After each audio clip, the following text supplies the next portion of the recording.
Share ko lang sa inyo guys ang view dito sa bagong Manalo K9 site. Ayan, napakaganda po dito. Makikita nyo doon ang Manila. Ayan, ang linaw. Anong mga building ang kilala nyo dyan? Meron ba kayong na-identify na mga buildings?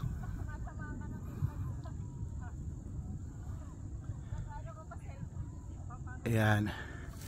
Tapos yan yung kalsada palabas dun sa highway or sa sa barangay road or barangay road yan.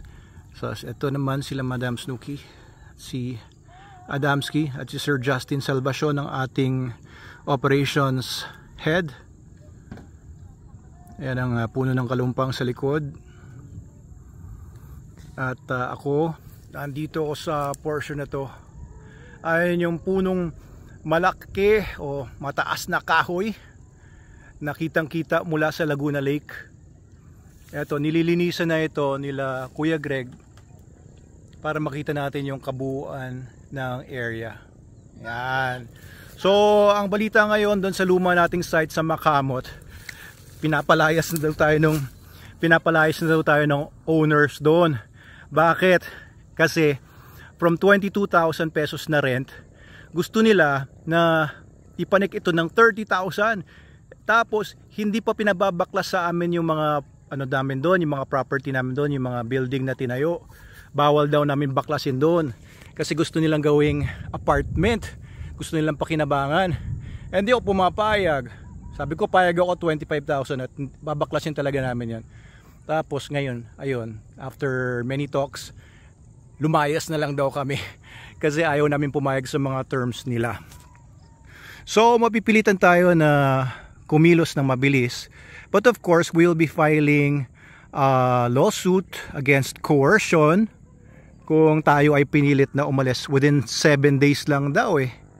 Hindi naman reasonable yun. Oo, kaya ayun. Anyway, ganyan lang talaga ang buhay at pagninegosyo. Saan kailangan mo, you have to put up with some individuals who are, you know, trying to get at you.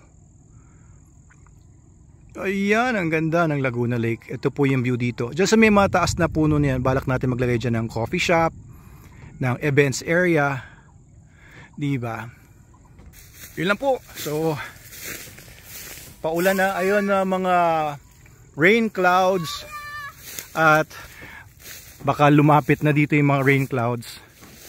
Pinutol nila yung puno ng ipil-ipil dito. Ito na yung first structure natin dito. Uy, kumidlat. First structure natin dito para meron ng tuluyan dito. May CR na rin doon sa may likod ng puno ng kalumpang.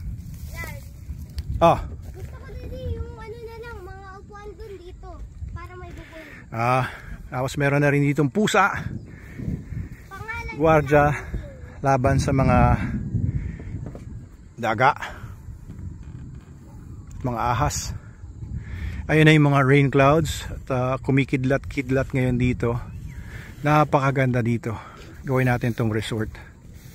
Alright, so maganda nga na pinipilit na tayong umalis doon. At least meron na tayo ngayong greater motivation to develop this place naman. Wala tayong magagawa eh.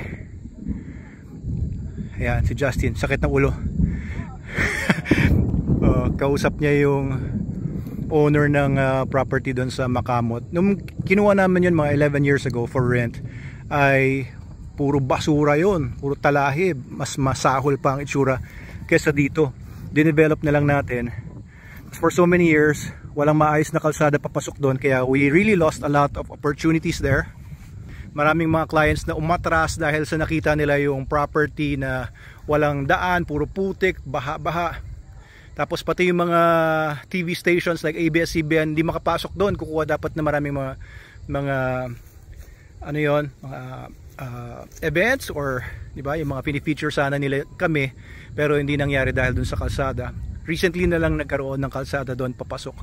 So ayan, ngayon paalis na naman kami. Alright, yan lang mga kaganapan dito. Konting balita lang. Balita? Bye bye, mag bye bye ka. Bye.